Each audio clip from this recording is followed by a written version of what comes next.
আজকে বিসিবি এবং আইসিসির ভিডিও কনফারেন্সের মাধ্যমে আইসিসি ডিরেক্টলি বলে দিয়েছে যে বাংলাদেশ এইবার 2026 সালের টি-20 ওয়ার্ল্ড কাপ খেলতে পারবে না। বাংলাদেশ যে দলগুলোর সাথে খেলতো সেই দলগুলোর সাথে এখন খেলবে বাংলাদেশের রিপ্লেসমেন্টে স্কটল্যান্ড। এখন কথা হচ্ছে যে বাংলাদেশে টি-20 ওয়ার্ল্ড কাপ থেকে বাতিল হয়ে গেল। কেন বাতিল হলো? বাংলাদেশ আইসিসির কাছে নোটিশ করেছিল যে ভারতের কোনো ভেন্যুতে আমরা নিরাপত্তা পাচ্ছি না, আমাদেরকে নিরাপত্তা ইস্যুজনিত কারণে আমরা সেই ভারতের ভেন্যুতে ক্রিকেট খেলতে পারবো না। আইসিসি কী করলো?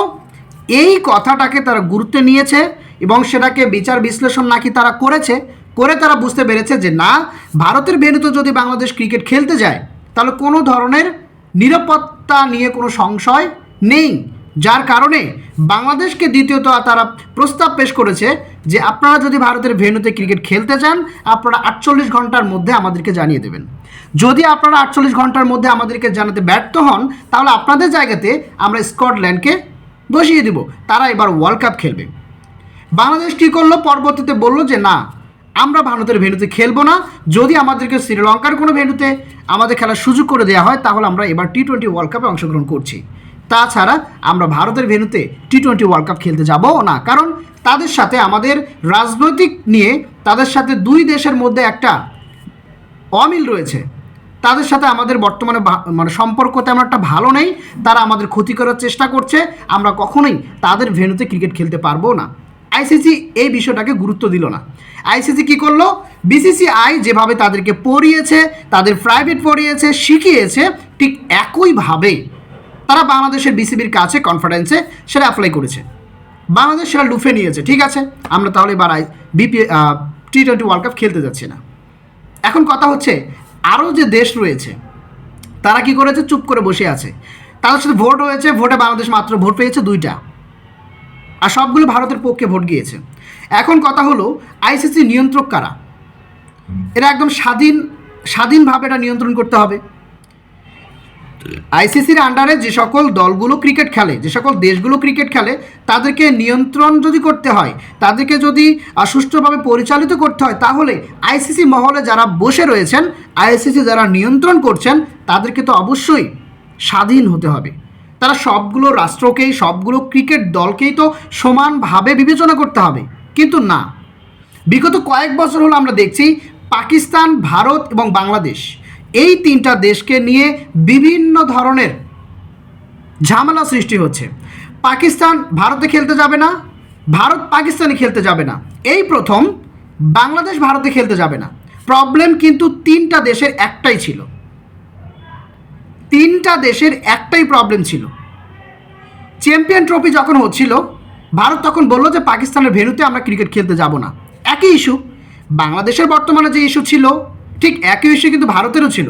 ভারত বলল কি আইসিসিকে যে পাকিস্তানের সাথে আমাদের সম্পর্ক ভালো না, বারবার যুদ্ধ লাগছে, আমরা চ্যাম্পিয়ন ট্রফি পাকিস্তানের ভেন্যুতে না খেলে আমরা অন্য কোথাও আমরা এই ভেন্যুতে ক্রিকেট খেলতে চাই। আইসিসি কী করলো? সেটাকে মূল্যায়ন করলো, কইরা পাকিস্তানের ভেন্যুকে চেঞ্জ কইরা তার দুবাইতে দিল। ভারত এবং ভারতের সাথে যে দলের খেলা ছিল, যে দেশের খেলা ছিল, সেই 2টা দেশ চলে গেল দুবাই। বাস, দুবাই খেলা হলো। আইসিসি এটা যদি সলিউশন এভাবে দিতে পারে তাহলে বাংলাদেশের একই প্রবলেম, একই ইস্যু, এটা কেন দিল না? তার মানে পক্ষপাতিত্ব রয়েছে। ভারত যেভাবে আইসিসিকে কমিউনিকেশন দিচ্ছে, আইসিসিকে যেভাবে বলছে, শেখাচ্ছে, ট্রেনিং দিচ্ছে, সেই ট্রেনিং মোতাবেক আইসিসি চলছে। এভাবে তো প্রত্যেকটা দেশের ক্রিকেট অঙ্গনকে নিয়ন্ত্রণ করা সম্ভব নয়। আজকে আপনি চুপ রয়েছেন, বাংলাদেশের আজকে এরকম একটা ক্রাইসিসের মধ্যে চলছে, বিসিবি এবার টি-20 ওয়ার্ল্ড কাপ খেলতে পারবে না, এর আইসিসি নিষিদ্ধ করে দিয়েছে, কাল তো আপনাদের সাথে হতে পারে। সে কথা আপনারা কেন বলছেন না আমি বুঝতে পারলাম না। শুধুমাত্র পাকিস্তান একা কথা বলছে। কেন কথা বলছে? কারণ ভারতের সাথে তাদের সম্পর্ক ভালো নেই, পাকিস্তানের কোনো ভেন্যুতে ভারত খেলতে যায় না, ভারতের কোনো ভেন্যুতে পাকিস্তান খেলতে আসে না। ইস্যু একটা, যার কারণে বাংলাদেশের সাথে ইস্যুটা হওয়ার কারণে পাকিস্তান কথা বলছে। কিন্তু অন্য অন্য যে ক্রিকেট দেশগুলো রয়েছে তারা কথা বলছে না কেন? ভারত কি একা একা এই সকল নিয়ন্ত্রণ করবে, নাকি বাংলাদেশ সহ আরও যে ক্রিকেট দলগুলো রয়েছে, যে সকল দেশ ক্রিকেট খেলছে, তারাও এই বিষয়টাতে অ্যাভেলেবেল আছে? আমার প্রশ্ন হচ্ছে এই জায়গায়, যদি আইসিসি এভাবে আইসিসির নিজের ইচ্ছা মতো সকল পদক্ষেপ গ্রহণ করে এবং আইসিসি ইন্ডিয়ার কথা শুনে এরকম পদক্ষেপ গ্রহণ করে, কোনটা সত্য কোনটা মিথ্যা এগুলো জাস্টিফিকেশন না করে, তাহলে আমাদের আইসিসি দরকারটা কি? ভারত ডিরেক্টলি বলুক যে ভারত একটা দেশ, একটা রাষ্ট্র, এই ভারতই আইসিসি, এই ভারতই এবার ক্রিকেট পুরো বিশ্বের ক্রিকেটকে নিয়ন্ত্রণ করবে বললেতে হয়। তা আলাদা করে আমাদের আইসিসির দরকার কি? পুরো ভারত, ভারতের সরকার, ভারতের বিসিসিআই সেটাই পুরো ক্রিকেট সংস্থাকে নিয়ন্ত্রণ করুক, আইসিসি তো দরকার পড়ে না। কারণ আইসিসি একটা সংগঠন এজন্যই, কোনো একটা ক্রিকেট দলের যদি কোনো প্রবলেম হয়ে যায় তাহলে সেই প্রবলেমগুলো আইসিসির কাছে পেশ করবে, নোটিশ করবে, ওই নোটিশগুলোকে বাস্তবায়ন কইরা, ওই নোটিশগুলো জাস্টিফিকেশন করে তাহলে একটা সিদ্ধান্ত আসবে, যেই সিদ্ধান্তটা দুইটা দলের মধ্যে বা পুরো ক্রিকেট জোনের মধ্যে একটা সুষ্ঠু, একটা সাবলীল একটা শৃঙ্খলার মাধ্যমে ক্রিকেট পরিচালিত হবে, এরকম একটা সিচুয়েশন তারা গ্রহণ করবে। কিন্তু তারা কি করে, একপাক্ষিক এক পক্ষর নীতি নির্ধারণগুলো তাদের আমলে আয় না, অন্য পক্ষকে তারা বরদাস্ত করে। কেন রে ভাই, এরকম সিচুয়েশন কেন হবে? তাহলে তো আইসিসি থাকার দরকার না। আইসিসির ওপরে নির্ভরশীল কেমন হবে? বাংলাদেশের সাথে এবার যে একটা দুর্ঘটনা ঘটে গেল, আইসিসি যেভাবে বাংলাদেশকে মূল্যায়ন করলো না, এরকম মূল্যায়ন প্রথম বাংলাদেশের সাথে করেছে, দ্বিতীয়ত পরে তো আরেকটা দেশের সাথে করতে পারে, তৃতীয় আর একটা দেশের সাথে করতে পারে। এভাবে যদি ওদেরকে প্রশ্রয় দেওয়া হয় তাহলে ওরা কখনো না কখনো এমন একটা পর্যায়ে চলে যাবে যে পুরো ক্রিকেটটাই ধ্বংস হয়ে গিয়েছে, পুরো বিশ্বের ক্রিকেট মহলটাই ধ্বংস হয়ে গিয়েছে। আজকে বাংলাদেশের সাথে হয়েছে, কালকে অন্য একটা রাষ্ট্রের সাথে হবে, এরকম তো করতে দেওয়া উচিত না। বাংলাদেশ এখন চুপ কেন? আইসিসি ডিরেক্ট বলেছে বাংলাদেশ এবার টি-20 ওয়ার্ল্ড কাপ খেলতে পারবে না, ব্যাস। বাংলাদেশের এখানে আর কোনো গুরুত্বই নাই। বাংলাদেশ না পাবে কোনো আইনি পদক্ষেপ গ্রহণ করতে, বাংলাদেশ না পাবে আইসিসির বিরুদ্ধে মামলা করতে, না পাবে আইসিসির বিরুদ্ধে কোনো কথা বলতে, কিছু করতে পারবে না। এখন শুধু একটাই কথা আসছে যে পাকিস্তান যদি এবার টি-20 ওয়ার্ল্ড কাপ বয়কট করে তাহলে হয়তো বা কিছু একটা হতে পারে। তাহলে বাংলাদেশ এখন কাদের উপর নির্ভরশীল?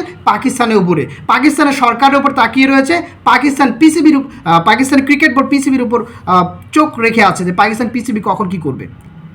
পিসিবি একটা কথা বলেছে যে তাদের সরকার এখন দেশে নাই, সরকার যখন দেশে আসবে তখন সরকারের সাথে একটা কমিউনিকেশন মিটিং করার পরে এই সিদ্ধান্তটা গ্রহণ করবে যে তারা এবার টি-20 ওয়ার্ল্ড কাপ বয়কট করবে না খেলবে। ইতিমধ্যেই কিন্তু পাকিস্তান ক্রিকেট বোর্ড তাদের স্কোয়াড ঘোষণা করেছে, 15 সদস্যের একটা স্কোয়াড ঘোষণা করেছে, যারা যারা এবার টি-20 ওয়ার্ল্ড কাপে খেলায় অংশগ্রহণ করছে। বাংলাদেশ অবহেলিত দেশ, বাংলাদেশ বিসিবিতে অনেক প্রবলেম ক্রিয়েট হচ্ছে, সেগুলো সলিউশন করবে না পুরো ক্রিকেট মহলে অর্থাৎ আন্তর্জাতিক পর্যায়ে যে প্রবলেমগুলো হচ্ছে সেগুলো সলিউশন করবে? তাদের ব্রেন তো কাজ করবে না।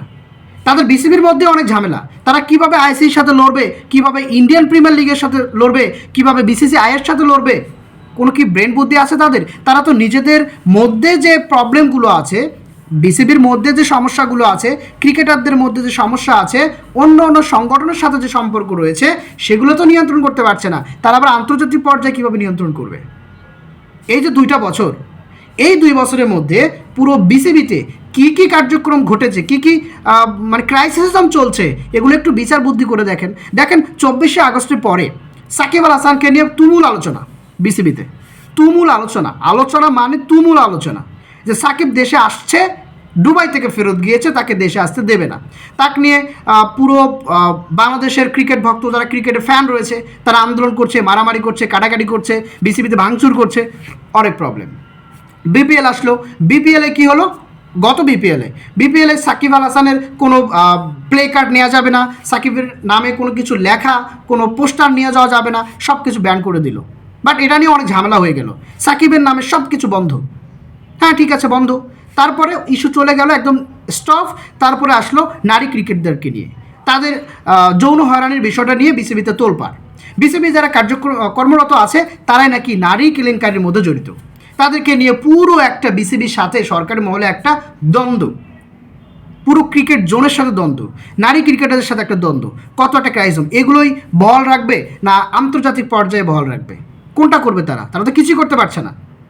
তারপরে একটা ইস্যু আসলো বিপিএল ফিক্সিংয়ের ইস্যু নিয়ে বিজয়, তারপর হচ্ছে মোসাদ্দেক, অনেকগুলো 9 জন ক্রিকেটারদেরকে নিষিদ্ধ ঘোষণা করা হলো।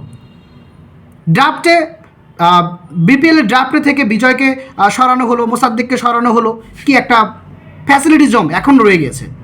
তারপরে কি হলো, আবার তামিম ইকবালকে নিয়ে একটা ইস্যু। কী ইস্যু?